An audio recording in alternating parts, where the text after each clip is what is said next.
America और Iran के बीच जो युद्ध चल रहा है उसमें झूठ कौन बोल रहा है और सच कौन बोल रहा है, इसका पता लगाना इतना आसान नहीं है।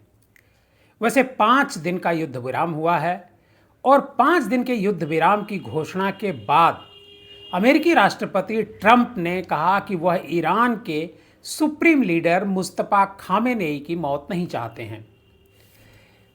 फ्लोरिडा में उन्होंने कहा कि ईरान में सत्ता परिवर्तन हो सकता है और इस दिशा में एक खास शख्स से बातचीत की जा रही है और वो 5 दिनों के भीतर एक नई वैकल्पिक व्यवस्था, राजनीतिक व्यवस्था ईरान में लागू कर सकते हैं। ट्रंप ने यहां तक कहा कि वेनेजुएला की तरह कोई नया नेता भी सामने लाया जा सकता है या फिर अमेरिका के साथ मिलकर ज्वाइंट लीडरशिप का मॉडल भी अपनाया जा सकता है। सवाल उठता है कि अमेरिका, ईरान और इजराइल के बीच जो युद्ध चल रहा है, इसमें अमेरिका को ये सब करने की ज़रूरत क्यों पड़ रही है? अमेरिका फिर युद्ध क्यों रोक रहा है?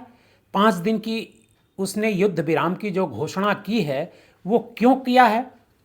ट्रंप ने ईरान को होर्मुज स्ट्रेट खोलने के लिए 48 घंटे का अल्टीमेटम आपको याद होगा कि 21 मार्च को दिया था, लेकिन ईरान इस पर तैयार नहीं हुआ।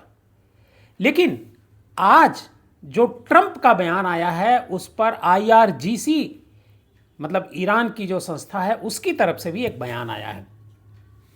ईरान की रेवोल्यूशनरी गार्ड IRGC ने ट्रंप को सबसे बड़ा धोखेबाज राष्ट्रपति बताया है।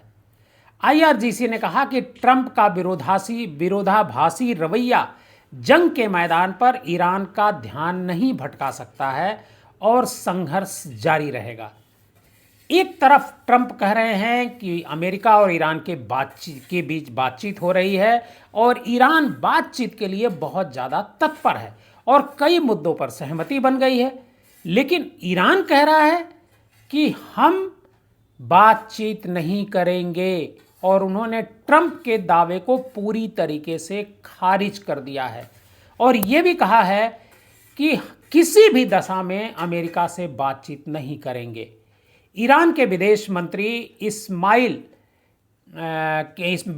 मंत्री के प्रवक्ता इस्माइल बघाई ने कहा कि तेहरान और वाशिंगटन के बीच कोई बातचीत नहीं हुई है और देश का रुख पहले जैसा ही बना हुआ है। फिर आखिर अमेरिका के राष्ट्रपति डोनाल्ड ट्रंप इस तरह की बयानबाजी क्यों कर रहे हैं?